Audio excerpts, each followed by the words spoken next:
Assalamualaikum warahmatullahi wabarakatuh. Perkenalkan, nama saya Zikra Akbar Adaha dari NIM C1A025096 dengan teman saya PGP saya Stapa dengan NIM C1050076.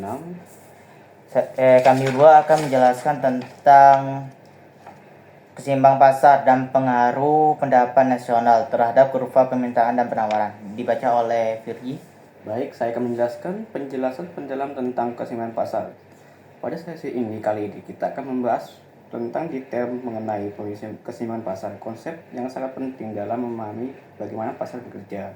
Keseimbangan pasar terjadi pada titik di mana jumlah barang yang ingin dibeli oleh konsumen sama dengan jumlah barang yang ingin dijual oleh produsen. Titik ini juga dikenal sebagai harga keseimbangan dan jumlah keseimbangan. Mari kita bayangkan sebuah pasar sederhana untuk sebuah produk, misalnya beras. Ketika harga beras terlalu tinggi, misalnya 2.000 per kilogram, tentu konsumen akan cenderung membeli lebih sedikit beras yang mahal.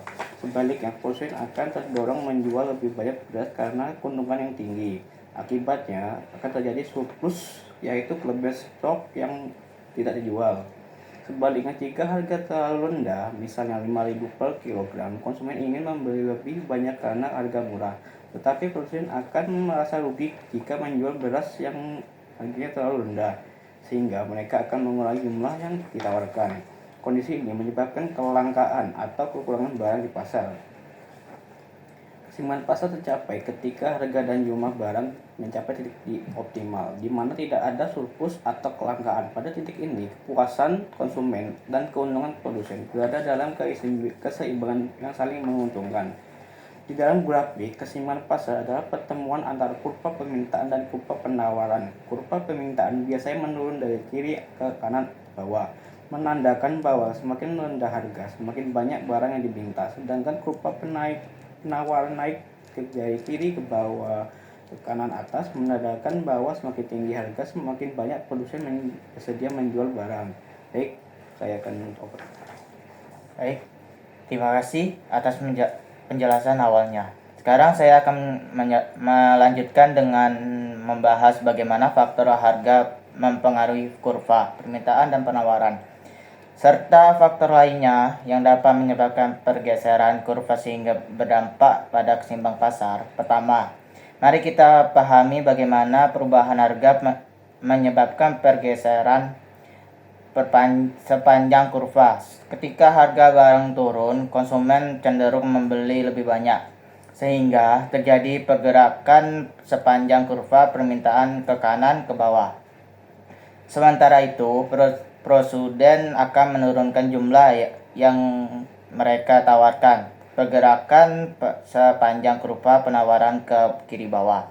Namun demikian, selain pergerakan sepanjang kurva karena perubahan harga, ada juga penyebab pergeseran kurva permintaan dan penawaran secara keseluruhan. Contohnya, jika pendapatan konsumen meningkat, kurva permintaan barang normal akan bergeser ke kanan. Artinya, pada setiap harga permintaan menjadi lebih banyak, akibatnya harga keseimbangan dan jumlah keseimbangan di pasar juga akan meningkat. Dalam penawaran, faktor teknologi memiliki peran penting. Jika teknologi produksi semakin maju, maka biaya produksi turun, yang menyebabkan kurva penawaran bergeser ke kanan. Dengan penawaran yang meningkat, harga keseimbangan cenderung turun, sementara jumlah barang yang diperdagangkan meningkat. Selain itu, faktor-faktor lain seperti perubahan harga barang, substitusi, dan komplementer, perubahan selera ekspektasi masa depan, dan kebijakan pemerintah juga dapat mempengaruhi kurva permintaan dan penawaran. Contohnya, jika permintaan menetapkan pajak dan suatu barang, biaya produksi naik sehingga kurva penawaran bergeser ke kiri. Ini mengakibatkan harga keseimbang naik dan jumlah barang berkurang. Dengan memahami interaksi dinamis antara permintaan dan penawaran serta faktor-faktor yang memengaruhi, kita dapat melihat bagaimana pasar menyesuaikan diri untuk mencapai keseimbangan baru setiap kali terjadi perubahan kondisi. Sekian Dari kami mengucapkan Assalamualaikum warahmatullahi wabarakatuh.